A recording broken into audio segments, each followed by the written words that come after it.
Hey budget gardeners, Vita Loca here. Join me today as I give you a tour of Sycamore Community Garden. So let's go.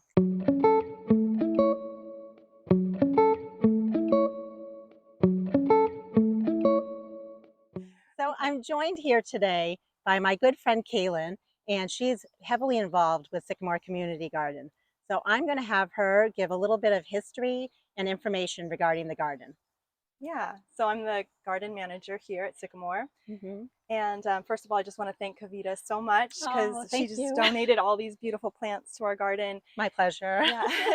And she's been helping us year after year with our plant giveaway, where we grow, we work with schools and different individuals to grow over 3,000 plants for our gardeners here. That's amazing. So thank you. Yeah, so Perfect. yeah. Well, we would love to know a little bit about where this garden is located and when did it get started and who is the garden for? Yeah. So this garden has been here since 2009, and it was started by just a group of individual citizens here in Concord that saw the need. There Sure. was a lot of people coming in with different backgrounds from refugee, and a lot of these people come from backgrounds where it's like agrarian is a way of life. Sure. And then going from that to living in an apartment where you're surrounded in cement. That's so Yeah, hard. it's really hard. So it was a group of 7 people who, one of which was Ralph Jimenez, who worked for the Concord Monitor, Yes. Ruth Heath, who's still on our board, as well as Ralph. Wonderful. And yeah, we've been going ever since. We've become a nonprofit. Oh, that's great. Yeah, so we serve new American populations as well as low-income populations. And yeah. You're doing a great thing for the community. Well, thank you. That's wonderful. Thank you. And how many people are using the land here and farming? Yeah, so we have over 100 gardeners. Amazing. Yeah. And every year there's an influx, like some people move away, Pennsylvania and Ohio. Sure. But then new people come in. So there's always a little bit of a flow back and forth of new people, and then some people who have been with us since the beginning. Wow, that's great. And Yeah. do you have certain days when people come and they get their plants, or how does that work in terms of organizing it? So we have, like I mentioned before, we have the big spring plant giveaway. Yes, that must be so popular. Yeah, so we'll do that, and a lot of people come to that. Nice. But then we'll also have kind of random drop-offs. Sure, sure. So things like this that you Yes. just dropped off, other individuals will call us, say, hey, I've got extra plants, or Blue Seal has been a big supporter at the end of their season. That's Sometimes great. they'll donate to us. Oh, I'm glad to hear that. Yeah, so just different companies and individuals. And then I'll send a call out on both WhatsApp and email, Sure. as well as just trying to get the message out in a lot of different methods, because not all of our gardeners use email. Yes. And just to let them know, like, hey, there's been a drop off. So come and get it. Yeah. And what are, we're going to be taking a tour also, but what are some of the plants that you would say that are very popular that are Oh yeah. I would say like top favorite would be like the hottest hot pepper that you can find. Oh, really? Oh boy. The ghost pepper? Yeah, I mean, even maybe that. I know that ghost pepper comes from Nepal, and a lot of our gardeners come from Nepal and Bhutan, different countries in Africa as well, Kenya, Rwanda, Burundi, Somalia, Zimbabwe. But yeah, so a lot of foods that, like, I know there's African eggplants that are really popular, kind of white colored. Oh yes, I've seen that. But also the Asian eggplants are like really long. Yes, yeah. Like there's some that are like a little round eggplant like this. I have seen those. Yeah, they're really cute. They're really cute. So those are all really popular. Sure. As okra. Oh is yes. a big favorite. Yes. As well as tomatoes, of course. Right. Yeah, that's right. I love the tomatoes. Cherry. Yes. Roma. Just like early girl. Sure. They're all favorites. So, oh, that's wonderful. Well, these are bringing back great memories for me because my parents are from India, and although we grew up in Massachusetts, and when it came to growing my own plants for my garden, my mom would always ask for the long eggplant and hot peppers, tomatoes, and okra. Oh, there you go. Yeah, so I think that's So I have that in mind, you know, and I can understand some of the plants that, that people want to grow here. So that's great. Well, it's really special that you also have like a similar, I know that Nepal is different from India, but like there's some similarities there in are the culture. That's right. That's right. And yeah, so you sometimes will get a lot of like sweet peppers, and those aren't as popular. That's but right. you know to bring Yes, a hot pepper. that's right. The habanero. Yeah. Oh, that's wonderful. Well, do you want to take a walk around and you can tell me a little bit about it here? Absolutely. Perfect. This structure is wonderful. What is this, Kaylin? Yeah. So this is something we see in the garden a lot. That's with the Nepalese and Bhutanese backgrounds of people here. And the idea is that since we have a plot that's about 13 by 23 is the size of each of our garden plots here. Sure. It's really not a whole lot of space compared to what people had prior. Yeah. So it's really of great use of vertical growing technique. Sure, it's wonderful. And it not only provides structure for things like vines and squash to grow up. By the summertime, this will be covered in like squash and different kinds of plants. Nice. But it also provides shade.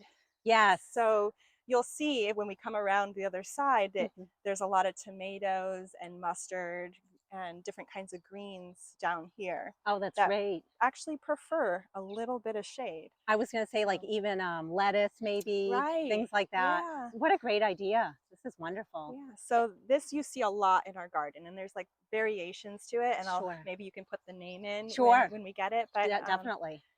But yeah, this is one of the techniques that we see a lot in the Bhutanese, Nepalese backgrounds, and it's really lovely. Oh, it really is. It's beautiful. There's also like ties. Here, this person has used some repurposed materials. Sure. But other times we'll see like cloth as a use of wrapping things. Yes. So it's really just a reminder that like we can reuse. Yes. Rather than having to buy. That's so important. So, that's great. Yeah. So you'll see the ties made of all different kinds of materials. Wonderful. Well, it really is a beautiful structure.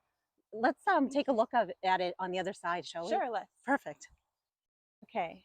So from this angle, I don't know if you can see down inside here, but you can really see how much shade, even without the plants growing on top, even with just the wood. Sure. It already creates shade. And then once we have the plants growing on top, it creates even more. Yeah. And it really goes with the seasons, because later when this is all filled will be the hot time of year, and that's when you actually need even more shade. Yes, that's right. So it's really great how spring it's kind of dappled, and then by summer it really creates that protection from the heat burn. Yes. And is it just for plants, or sometimes when someone's out here working in their garden, have you ever seen anyone take a small spot and just to look for a little bit of shade? You know, I do see people like, well, our gardeners, they tend to be like, when they're in their gardens, always kind of moving and working. Sure. But they will be like here weeding underneath. Yeah. I'm sure like it's a respite. That's right. That's right. It must feel good. Yes. Yeah, absolutely. But what a fantastic idea. I think this is great. Thank you for showing this to us. Sure. We're here with Maya Darji. She's one of our gardeners. What kind of plants do you like? Yeah, I like potato, chili, and tomato, mustard, and Nepali gundruk. and what is this, Maya? This is rayo Kosak. Okay. Rayo kosak. Yeah, rayo kosak. In English, is it we call mustard? Yeah. But in Nepal, it's rayo. Rayo. Nepal. Put the bucket and plastic and just cover, and 15 and 21 day, and take out and dry. So this is drying? Yeah, just put there and look for yellow and eating sour. Okay. Sour and soup and cook. Thank you, Maya. Thank you so much for sharing. Yeah, thank you. Namaste. Namaste. Okay, what is this structure that we're looking at? So this is one of the 8 water tanks that we fundraised for last year, and the idea was, one of the #1 things our gardeners had been requesting is better access to water. Sure. So we have 2 wells, but they're hand pumping. Oh, wow. And they're on, our garden is 2 acres in size, so it's pretty far to have to like go through all these little pathways to get the water at the well, Sure. and then kind of get it. And you could imagine, like, that's wheelbarrow after wheelbarrow. That's a lot. Yeah. So just to make things a little easier, we set up 8 tanks like this one throughout the whole garden. Nice. So they're distributed, and each gardener is somewhat much closer to at least one of these, so Sure. you don't have to travel as far. That's great. Yeah. And we just try to do everything we can to have a successful season. Yes. So we did this to provide better access for water, which I think this is wonderful, because I think like last year we were pretty much in a drought for part of the season. Yeah. In fact, one of our wells went dry. Oh boy. Yeah. So so this really helps. And we also provide compost and fertilizers and the plants that I mentioned at the plant giveaway. Sure. And everything organic. That's great. Oh, that's so nice. Yeah. So that's what we try to do everything we can to make sure it's a successful season. Oh, I'm sure anyone that's gardening here appreciates it. It's just a wonderful effort overall, and it sounds like you have schools even involved and various community members. Absolutely. And we'll bring you over to the new shared garden next, where some of our schools participate. So. Excellent. Well, I'm noticing some perennials here. Right. So the border of this whole new shared garden space, we're putting in some beautiful perennial flowering plants to feed the bees and pollinator insects. Wonderful. We also have some of the medicinal plants mixed in here. Oh, nice. Which also can work as a pollinator as well. Sure. But for example, this is a mallow here. I believe it's called purple cloud mallow. Yeah. Beautiful purple flower. I love mallows. Yeah. And they're really good for like mucilaginous, soothing the stomach, but relaxing the body as well. Yeah. This here is a feverfew plant. People say really good for headaches. The coreopsis. Yes. Is a really important one for the pollinator insects. So pretty. Yeah. And you said you started these from seeds? I did. That's amazing. So all of these are from seed, starting out in my little apartment under grow lights. Oh, I love it. And then I was fortunate to have access to a greenhouse here on campus. Wonderful. So I transferred them all, potted them up, and eventually we've been getting them in the ground here. Oh, that's great. Yeah, we still have more to go, but we're working on it. And yeah, this is like a tri-colored salvia. Oh, that's pretty. It's a beautiful one. Yeah, I like the color. I like the color of both of these. Right. Very nice. Yeah. And you know, I mentioned to you before that I have a backyard nursery, and if you need perennials for the pollinators and to include in this garden, please let me know. Thank you, Kavita. That is so kind of you. Of course. Yeah. But this is, and what's behind us here? We have some amaranth here. This is an important variety of amaranth for, I forget which country in Africa, but it does come from Africa. Sure. This is a plant called rue that is, I think, from Latin America. Okay, and a woman from Mexico requesting it, saying her grandmother grew it. And it was really important for them as a medicine. Nice. So I got a hold of some seeds there. Also, we've got the milkweed mixed in. Yes. And some echinacea. Oh, that's right. Is it the purple coneflower? It's Echinacea augustifolia. Okay. So it does have the purple coneflower, but it's like augustifolia is supposed to be like the most potent. Okay. Yes. Yeah. Very nice. Some zinnias and cosmos mixed in. Very nice. And this bed was done by our gardener Perna Pandy. Oh, so it's beautiful. Yeah, and his family as well. Just a beautiful space here. I'm sorry. Oh, it's okay. There's also, he sprinkled some, I don't know if you can see way in the back there, some sprouting. He says this is a medicine for the Nepalese, Bhutanese people, but he couldn't tell me the name of it. Okay. So if I find the name, we can put it in. Yes, definitely. Well, I can pop that up on the screen if you find it. Okay. Very good. Yeah, absolutely. Well, so thank you for showing me this space. Yeah. And then on the far end of the garden there, we have a lot of the sunflowers that our public school kids grew from seed and then planted in. Oh, so let's go take a peek. Yeah. Okay. This is ashwagandha, which is also an important medicine crop. Very relaxing, but also at the same time energizing, if that makes sense. But and then this one here is a very important crop called bitter melon. And it's a vine that will grow, and it will look similar to cucumbers. Their fruits are very long, but they're spiky. And this is considered a food medicine. So it's both food and very healing for the body. So if you can tell us a little bit about where we're standing here right now. Yeah, so this space is the new shared learning garden. And it's a combination of both the public schools have been coming in to help, as well as different alternative school programs. Sure. And it's just been a space for, especially for kids who don't necessarily learn the best in the classroom setting where they have to sit down and listen. Yeah. I've had teachers saying like, wow, the kids who like sometimes cause some problems, like they actually rose up and became leaders. Oh, that's in great. These days. And we're so excited and super into it. So I love it. Yeah. So I just love getting kids out into the garden space. Yes. So when the school is going, now that summer is here, school is, taking a break, but sure. But we have the schools participating when they're in session. Mm-hmm. And then we also have our gardeners who are participating as well. Nice. So, oh, that's great. And can you tell us a little bit about each of these, what's planted in each of these plots here? So this space is a combined, we have medicinal plants from different people's backgrounds. Sure. As well as natives and pollinators, as well as culturally significant food crops. Sure. And we're just in the beginning stages of opening ground with this, but we're going to be having signs that really talk about and highlight the different plants, just to be able to give people who might wander through for a tour, or even some of our own gardeners who might not know something from another person's cultural background. Yes. Just like really sharing all of our collective wisdom. Yes. Oh, this is fantastic. So, yeah, it's going to be a lot of agrarian arts focus.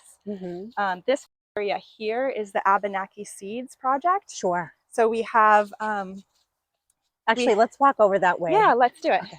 So we have here these mounds are with the we had a workshop, our first workshop of the season, which was for the Three Sisters planting. And since then I've actually learned that with the Abenaki it's actually more like 7 sisters. Oh, interesting. So yeah, so we are including a few more crops in to bring in some of those other culturally significant crops. But we have this Abenaki rose flint corn, and when the corn gets to about knee high, that's when you're going to want to plant your beans and squash. Really? So as soon as that gets here, we're going to have another planting, and we'll put the corn or the beans right around here, and we'll put a little additional soil around the base and plant some squash. Sure. And the idea behind that is that these 3 crops will support one another in their growing. So we have the corn that is a heavy feeder, but the beans will provide the extra nitrogen. Yes, that's right. Yeah, to help them. And the squash really is protecting, like, it's a little bit spiky, so it protects like a big border around, so that bugs can't come in. And the corn itself provides a stalk for the beans and squash to grow up on. In this crop here, we've included the amaranth and sunflower, because these were also important crops for the Abenaki peoples. So also ground cherries we haven't planted, but that's another one that was really popular for the Abenaki people who are here, part of this land. So what a great effort. Yeah. And it's so interesting to me too, because I just don't know a lot about this, but I'm inspired. I want to learn. And we'll be having 2 more workshops this season. Perna Pandy, one of our gardeners, will be showing us how to build one of those structures that we talked about earlier in this garden space, and he'll be leading a hands-on workshop on doing that. Nice. And then we have Sibongile, who's also one of our gardeners, and she'll be doing she's from Zimbabwe, and she's doing a food preservation techniques from her land. Specifically, we're going to be working on doing some sun-dried tomatoes that day. That sounds delicious. So it's going to be fun between school kids, the gardeners, and like really giving the gardeners the opportunity to share their agrarian arts knowledge. It's just a really special combination, like medicine plants, perennials, feeding all the pollinators. That's right, the native plants. Yeah, so there's a lot going on. I love how the students and the children are involved. Having some teaching background myself, I have seen it that a lot of times kids just need to be doing something with their hands, right? Totally, And right. I taught robotics. They loved building their robots, but absolutely getting them involved with, you know, the soil and just people with different backgrounds culturally and understanding how important it is what they're doing. I think that's great that you're doing that. And I noticed that there's cardboard here, right, which is a great way of reusing some material. And I imagine, is it to just suppress the weeds in this area? Exactly. So we're doing a few different techniques. Some of the beds we've opened up the cardboard. If we're looking over here more, we've actually pulled off the cardboard and working the compost into the soil. Yes. But this area here, we're doing an experiment and seeing what it'll be like to lay the cardboard, keep the cardboard down, and just plant directly into mounds above. Yeah. Since it is a learning garden, we want to try all different techniques and just kind of see what works best. And also leaving it up to the gardener themselves to choose their method. Yes. So that there's like a multitude of different techniques happening. Perfect. And I noticed there's some leaves as well. And leaves also help with, they'll eventually break down. The worms find their way in the leaves. So there's a lot of great methods going on in here. We intentionally left like the natural milkweed plants over there that are coming up because they're also really important pollinators. That's right. That's right. Yeah, just keeping the weeds down, but also like here's a milkweed, choosing which ones to leave is really important. Well, Kaylin, this has been wonderful. What a great learning experience for me. And I'm sure for anyone that's watching this video. And is there a way, if anyone wanted to help with the cause or donate, is there a way they can do that? Yeah, thank you for asking that, Kavita. Sure. So they can contact our email, which is sycamorecommunitygarden@gmail.com. You can also go to our website, Sycamore Community Garden, and it's .org. Okay, perfect. And I'll make sure I add a link to both of those at the bottom of this video. Yeah, we appreciate any support, really. It's just our board is constantly fundraising to be able to provide all of the things the gardeners here will need to be successful. So any little bit of help we really appreciate. Of course. Oh, well, I know I've mentioned it before, but I think what you're doing here is a wonderful thing. And I'm so glad to have had a chance to meet with you today and take a tour. So thank you. Yeah, thank you, Kavita. I hope you enjoyed this tour, and until the next video, make it a great day with gardening.